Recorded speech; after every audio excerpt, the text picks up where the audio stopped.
It snowed out last night. Starting to melt now. But we'll start here with this.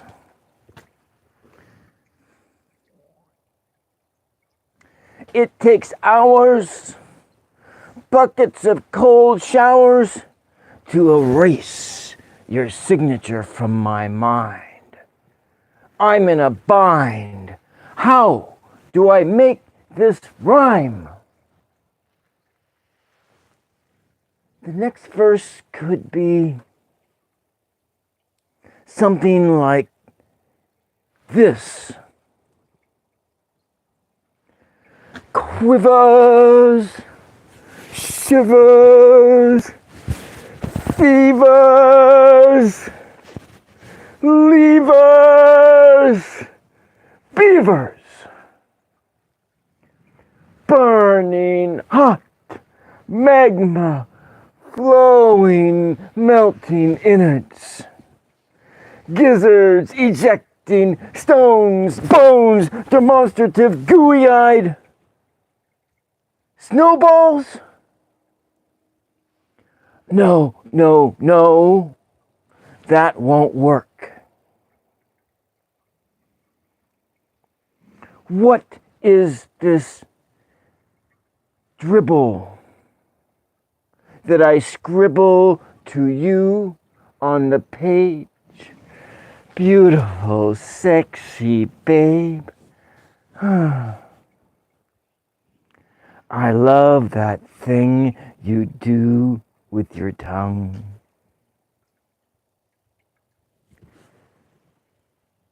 I love that thing you do with your tongue in my ear, tickling my brain. The squishy wetness is kind of queer, when in fact, you are not even here, but talking miles away on the telephone. Well, there's a poem. I'm going to read another. That's what I have memorized. Welcome, Essence of the Moon. Welcome, Ange. Let's just go here and try. I have a big pack of them. I was looking for this. This is why I came on late. But I found in this pack was some journal entries that I wrote when I was like 20-something years old. And I think I might read one of those last.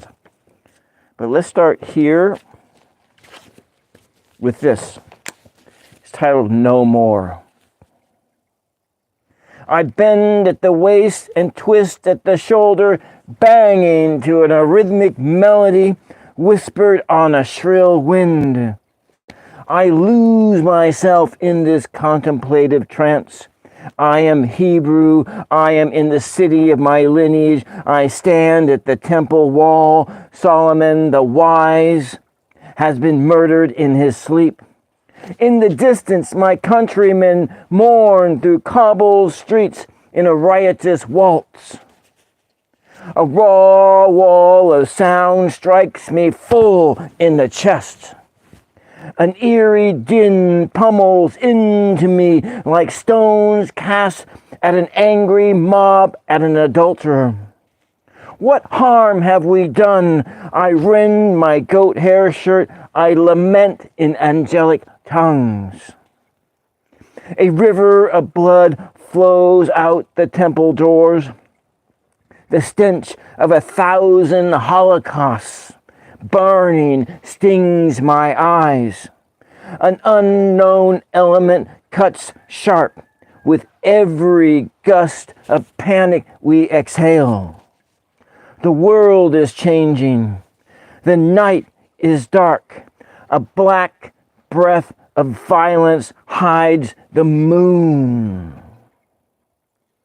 Thunderheads crack and shimmering serpents' tongues lick the ground like the flicks of a charioteer's whip over the ears of a painted war horse in the clink and clatter of a skirmish. The force of an arrow splits the firmament like a sheet torn asunder, distorting the songs of the stars racing round the zodiac. Tiamat extends her fingers down to bathe the earth in salty tears. Marduk's horde charges through a door in the sky before our God can defend. I brace myself. My land is no more. Welcome, baby Mark 2025. Jackie's Crystal Moon, welcome to my afternoon poetry reading after a snowstorm. Words from the past flood out of me. Words of the past flood out from me. Let's go and do this poem called Police. Police. I ain't a sparrow, I'm a lawnmower. My voice, nothing nice about it. I don't believe in Jesus, I lied. I ain't a dog, I'm a chainsaw. My voice hacks at you. Please. I grow out of my acne. A please sounds like music. I belt it out.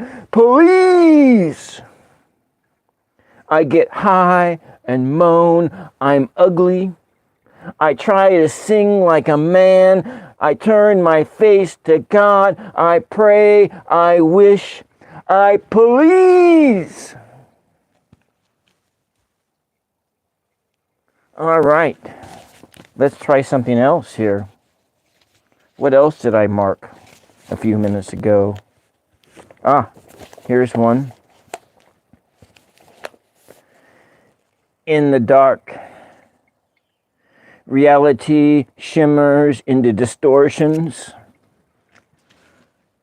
In the mirror tells me lies about my hair, my eyes, my skin, my ears, my mouth. When I move my lips to mouth the words, never do I say I love you. To me, they always form the shape. I am alone, alone in myself. There is no Jesus to pray to in the dark. There is only I want, I need, I desire a connection to someone other than me. How do I see that I am not alone in this dark, illuminated place that tickles me, that traps me into thinking these dark thoughts? The politics of the self, a wanderlust of pain, a pain that no pill can cure. I bathe in this swill of unease about my presence in the universe today. All right, good night, Jackie's Crystal Moon. Welcome. Bored again, Kristen. Welcome. Let's do another poem here.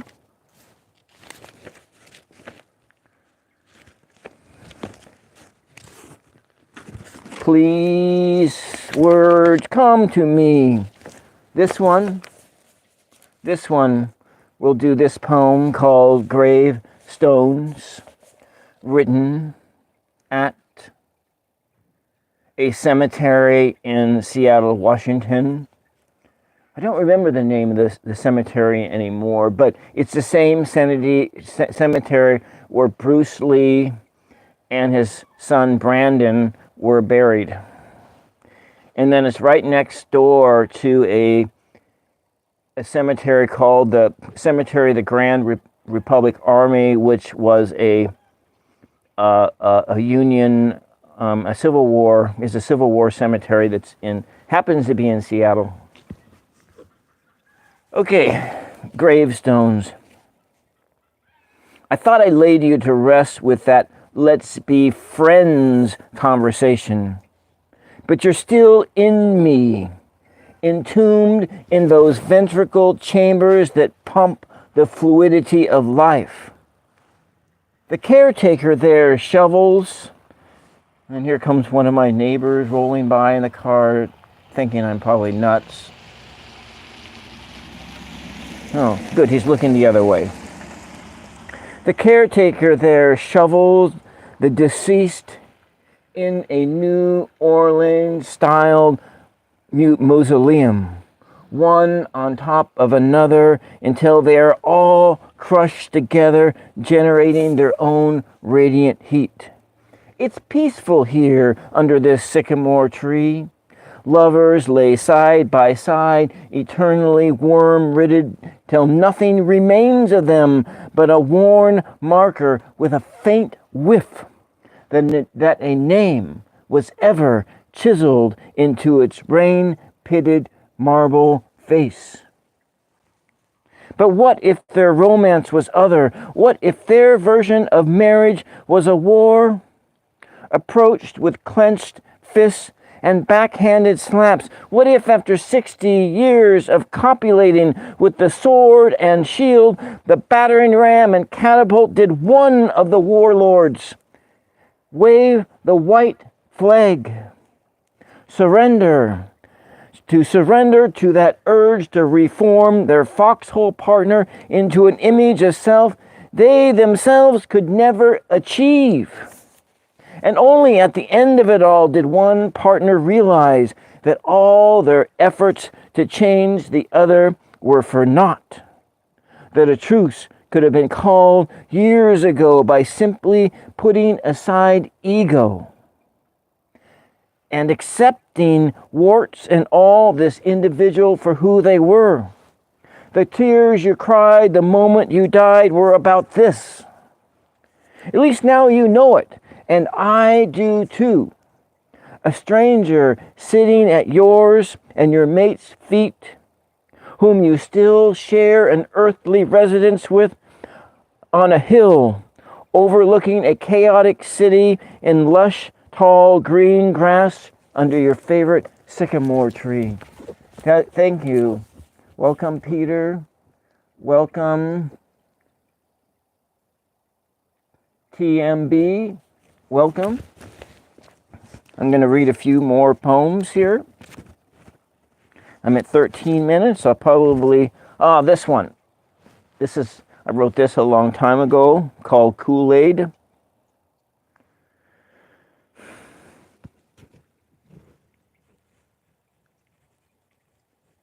Does somebody have a question? Okay, this is called Kool-Aid.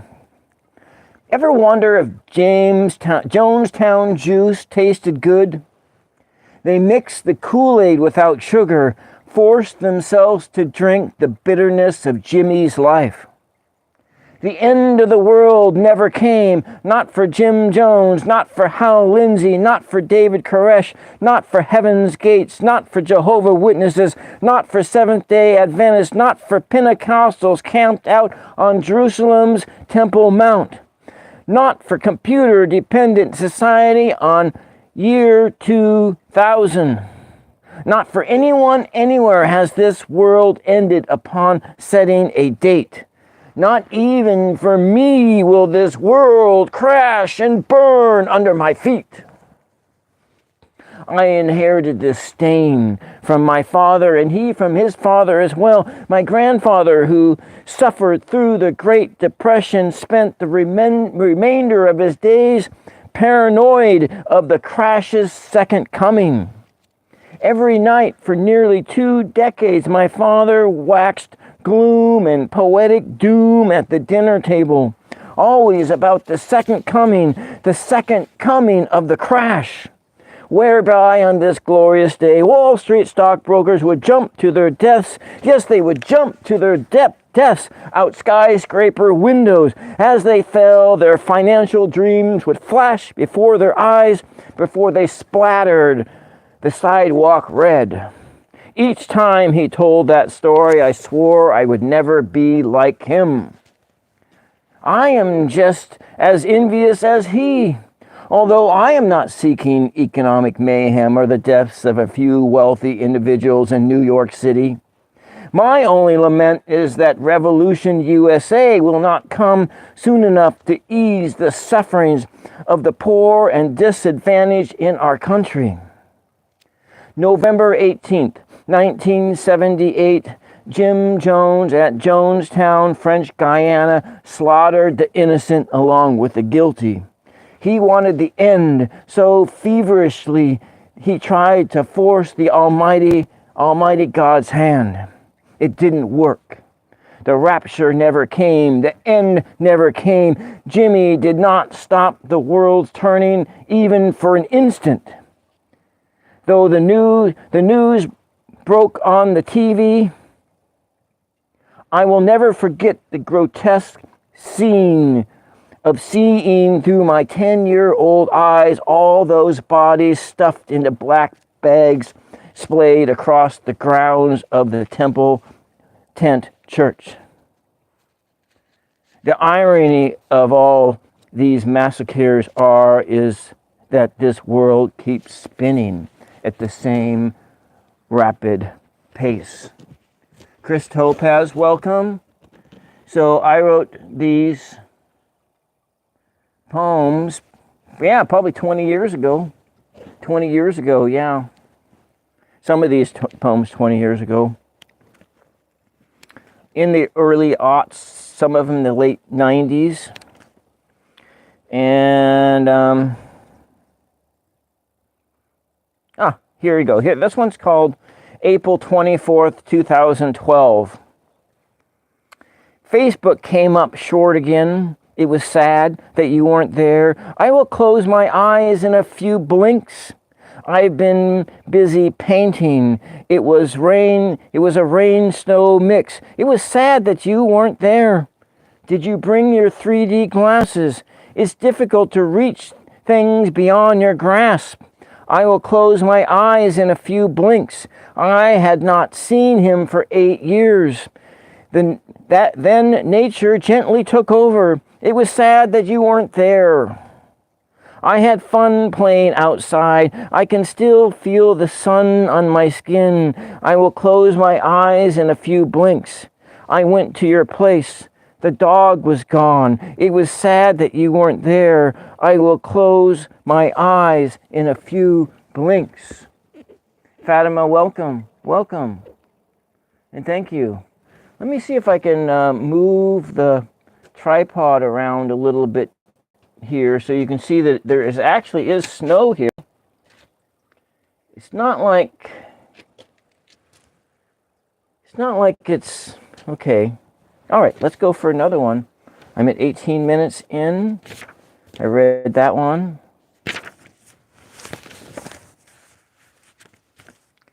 Yeah, I don't think I'll ever read that one. Maybe someday I'll read that one. Jason Bender, happy Thursday from Ireland. Good. So you're there was also someone else from Ireland here at Jackie's Crystal Moon. Okay, here's one. This one, I was at a coffee shop in McMinnville, Oregon. I used to live in McMinnville, Oregon. And I was listening in on a conversation in the table next over. So this is called Black Rock Bible Conversation. Black Rock was the name of the coffee shop that doesn't exist anymore. The preacher said the world is confused. The world is confused about progress, happiness. We have the Bible. We study, we pray, we know. Knowledge of tomorrow is coded in line and verse. segregated by numbers, segregated by people, years and alternative timelines, segregated by belief. We talk to God through fasting, gain victory through scarcity of thought. Verse 28 is the answer to your weekday problems. What did Moses do? He made weapons. He destroyed a golden doll.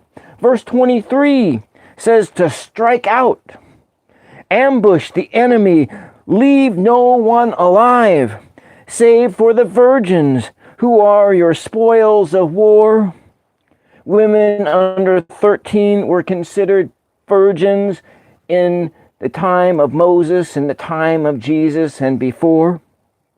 There's that number 13 again. 13. I am, believes to the world, I am reading from a book of my own poetry. My own poetry. Welcome. The basketball team, the Blazers, yeah. Let's go read another one. How about if I go back to, let's see, did I read that one? I read that one. About the Jim Jones. Did I read this one? Okay. This I wrote off of, was inspired by OK Cupid. Back in the days before I gave up, you know, gave up anyway, while I was still looking. It's called a ping on OK Cupid. In the realm of a vast, intricate network of secret information stolen from a page of the Ent lore, a stone-cold skeptic could fill a harem with.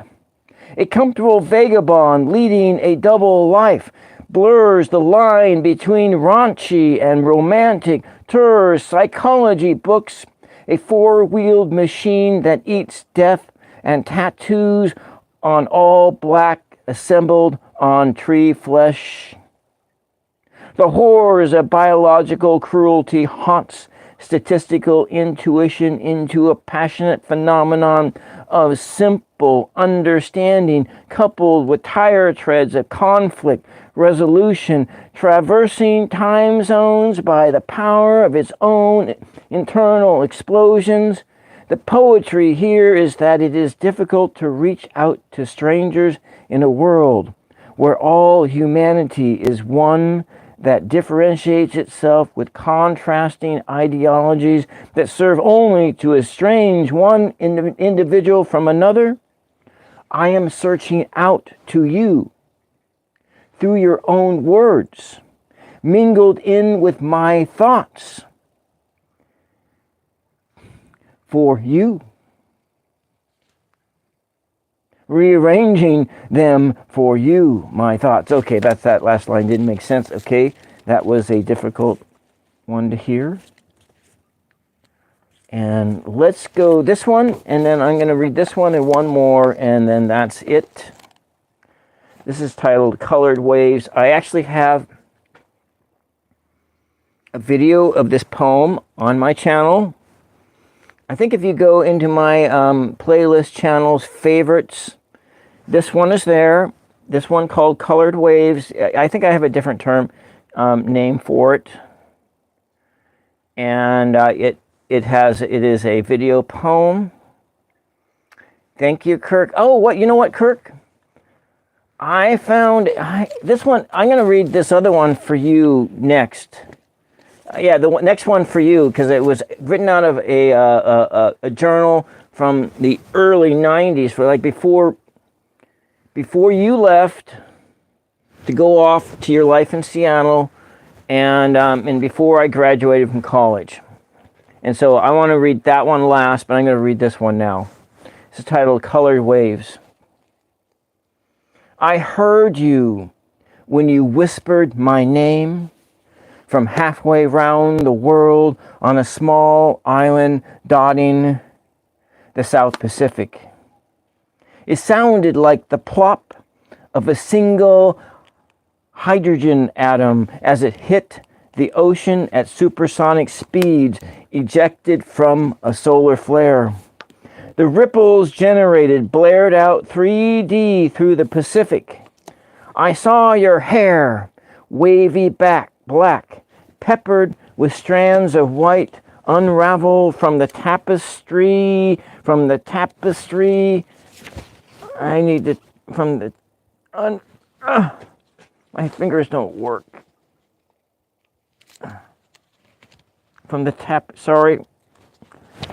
Unravel from the tapestry of the multiverse.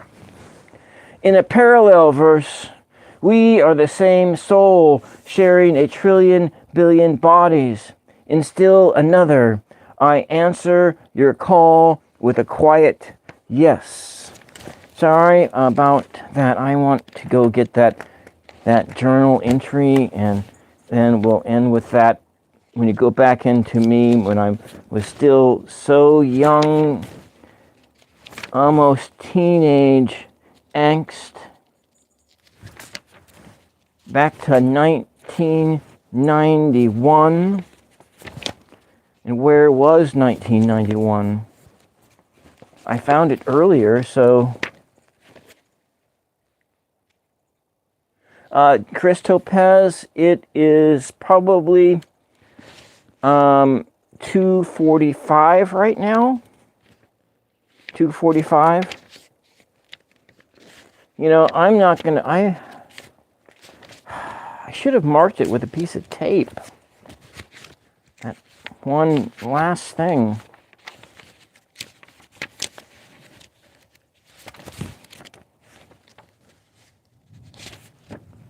What's that? Oh, that's somebody driving up the road. And they'll be wondering, what the hell's Bill doing? Standing out on his yard in front of a camera or something? Okay, I don't know if I can find this. Fall birds. Written at sea. Oh, here we go. We're going to read the next one. Okay. This should be a treat. Hopefully I won't become embarrassed. I'm on the West Coast. Okay, so this is written on 10/5/1991 on journal entry number 15, 10/5/1991. Okay. So I was young. It was before I graduated from college. I was still in college. Actually, at this time, I was taking a little break from college, and I was working at a 7-Eleven. And, all right, so I'm going to get reading it, and then I'm going to close out here. Marla, Marla, Marla, Marla, Marla, Marla, Marla, Marla, Marla, Marla. I want to see Marla again. I dreamed about her last night. It was a sexy dream. Marla. Marla, Marla, with my last name. That doesn't clash too much. I was really behind at work again last night. It is raining on me. Marla, Marla, Marla. Marla, come to me. Marla, Marla, Marla. I was behind at work again last night. I didn't get a lot of things done. There was almost a fight at the front door around 2:15 a.m. Some drunk staggered in and started trouble with another drunk. Donna keeps talking about Dan and his work-life ethics. She also said something about T, that if she doesn't shape up, she'll get booted out the door too. Dan is threatening to sue Donna and Tammy for harassment. I don't see what good that would do. He should sue 7-Eleven instead. But he won't get anywhere because he has no ground to stand on, no documentation to back up his claim, and no money either. Especially when people here at work could testify against him, and Tammy and Donna, they have the documentation to prove that he lied on that application. Further, he simply doesn't pull his weight around here. He's a lazy effing bum. I'm really scared right now. I worked a whole shift without eating. As of now, I have been 14.5 hours without a good solid meal, except for a few candy bars around 3 a.m., and it's 9 a.m. now. Brenda the dog is sitting outside of the car waiting for me to throw the stick. She wants to play all the time. She is such a beautiful dog. GNS shorted me of 10.5 hours of pay if I don't receive a W-4 by January 1992. I'll file a complaint.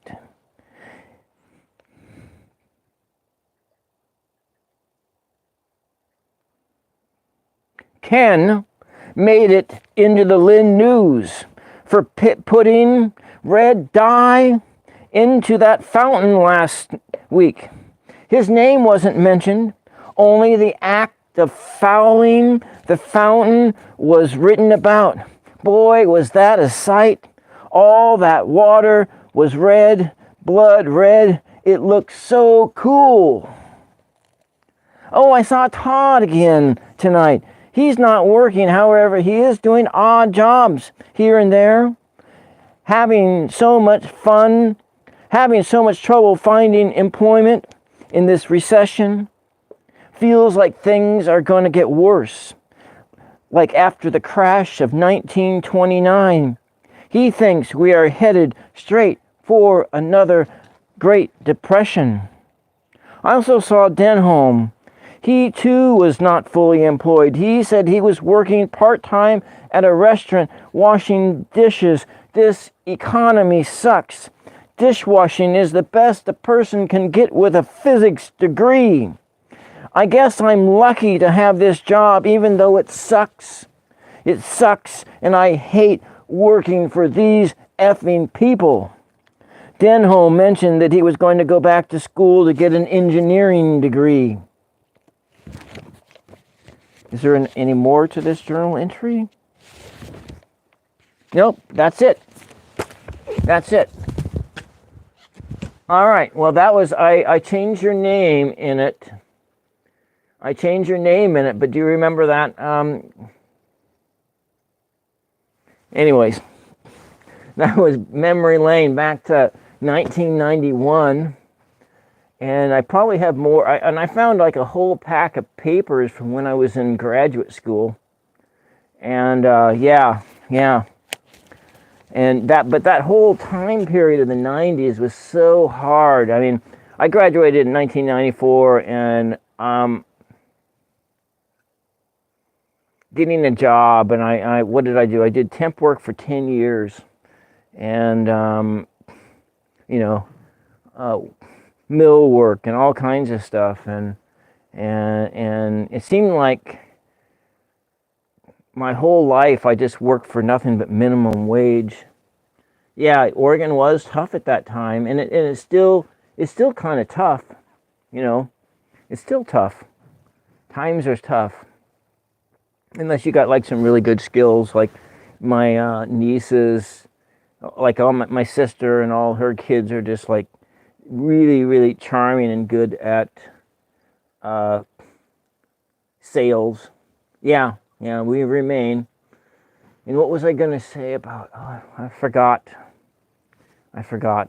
what I was going to say. And anyway, we remain here. 1999, your youngest son was born in 1991, yeah. And then we had we had those wars that we were in. That was actually the invasion of Kuwait, where George H.W. Bush, my cousin, via John Howland and Elizabeth Tilley and their daughter Hannah, I am on the same Mayflower parent line as, now of course it's very divergent. We're like 12th or 13th, I don't know, probably 100th cousin or something like that by now, but we remain. But yeah, going back into those early journals are kind of fun. They're kind of fun. Anyways, I think that's all I got for now, and I'm gonna go, I think I'm reading on More Intuitive Me's channel tomorrow afternoon. I don't know exactly the time. And then on Friday night, all right, friend. I'll talk to you later. Essence of the Moon, thank you. And yeah, so Friday night, it'll be Roots and Waves, and we'll be coloring the tarot again. And I will try to transfer that image and onto a piece of paper that I can paint on. But if I were to take that traced image and run it onto cover stock, which is like 60-pound, 80-pound paper, I don't think I can paint. There's not enough. I don't think I can paint on that piece of paper. So yeah, I think I'm gonna try to trace that either the Devil card, and the Devil card, or the High Priestess. Those are the two that I'm thinking of. I'm gonna probably do that when I turn the camera off here now. But I got to bring the wood in and do a bunch of chores. And so that's all I got for today in this pop-up live stream. Well, yeah, thank you, Chris. Yeah, okay, all right. The High Priestess it is then. It won't have any of that stuff in the background, all that line work. I'm going to drop all that stuff out, and it'll just be kind of more of a basic image. And that's what we're going to do. So High Priestess, Friday night, 9:09. We might start up early. It's fine, but we won't start past that time. And then on Saturday night, I'm going to go back to acrylics, and I will do a primary color demonstration, because people have talked about what do you need, just basic needs just to get into painting. And so I was going to show you how you can make a fantastic image on 5 basic colors. 5 basic colors. And so that's Saturday night, and it'll be around 9:30, something like that, probably 9 o'clock. That I'll start that stream at. So it'll be 5 basic colors, and how that's all you need to start painting. And so that's it. And then so do you like these outside poetry reads? Because I got a lot of poetry, and I can read some, and then I can spin some poems in the moment and do stuff like that. And so anyways, welcome and bye, everyone. And thank you everyone for pushing the like button. And then if you happen to push the sub button, thank you for doing that too. And I'll see you again later. Bye-bye.